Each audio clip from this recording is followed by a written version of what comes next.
Interview with an MP. Carl Bates is the Member of Parliament for Whanganui, 2023 to 2026. What does an MP do? So the role of an MP is broken down into a couple of different areas. Here in the electorate, so this is the area that I represent, my job is to advocate for constituents, to help them solve challenges they might have with government departments or with other organisations. They could be things like immigration, ACC, health.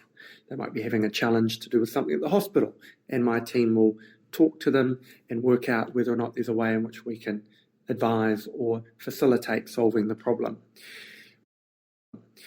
My role down in Wellington is part of the government, because I'm a member of the government party, or one of the parties in government, and that's to look at legislation, help get it through Parliament, change the laws of New Zealand, and then part of a thing called a select committee is to scrutinise and review and look at whether or not the government is spending its money well. Do you contact your MP? So how can I contact you if I need help? So if you need help, there's a couple of different ways that you can get in touch. Firstly, you can come into the office and see my fantastic staff. So I have people in my office in Whanganui and in Hawera, but have a look on the internet for the days that it's open, because they're not always open. Those staff members are non-political, so they don't work for the party I belong to, the National Party. They work for Parliament and for essentially you as a taxpayer. So you can come in and talk to them, and they can take your details and get you to sign a form that says I'm allowed to help you. Or you can send an email to carl.bates@parliament.govt.nz.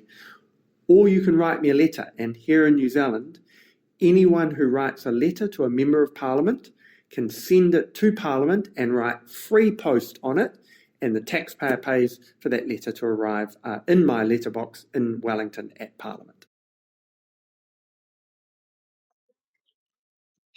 Important. And why is voting important? So I always say, if you don't vote, you don't get to moan. Now, not everyone obviously gets to vote in New Zealand, but we do have a pretty wide franchise. That means a pretty wide ability for people to vote, including New Zealanders. So it's really important that you vote, because in New Zealand, every party vote, so you get 2 votes in New Zealand, you get a party vote and an electorate vote. Every party vote gets added up across the country to give each party representation in Parliament. So that means you're really likely, if you vote for one of the parties that's either in Parliament or likely to get into Parliament,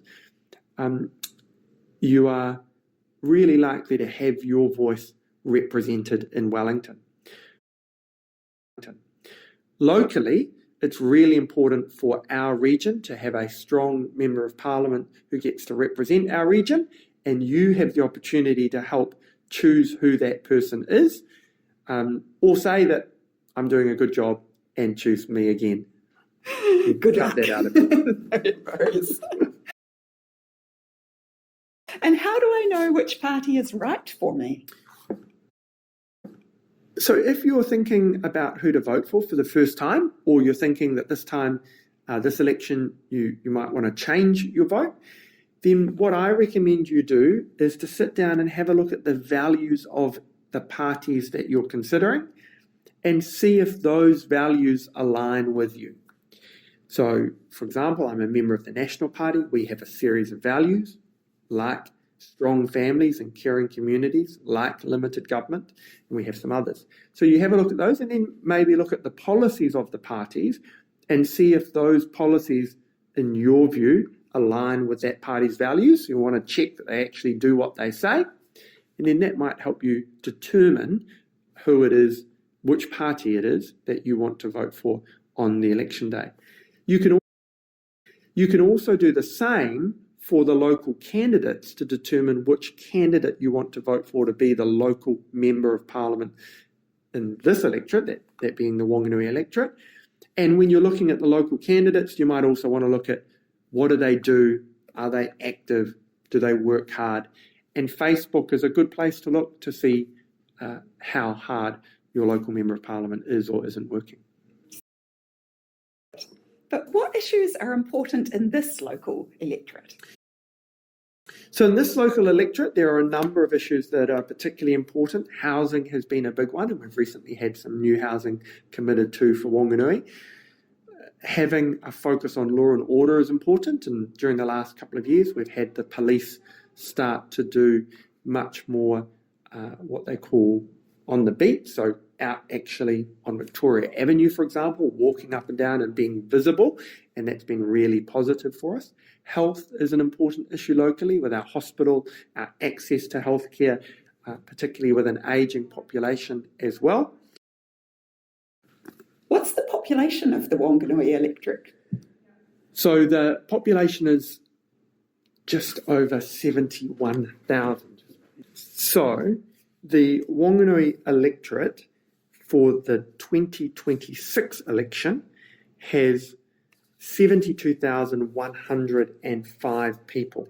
So that means its variation from the quota is 3.2% above the quota. So every electorate is supposed to have 69,875 voters, give or take 5%. And one last question. When is the election in 2026? The election this year is on the 7th of November. There's a short period of time prior to that you can vote, but you have to make sure you're registered to vote before advance voting opens. Great. Thank you so much, Carl.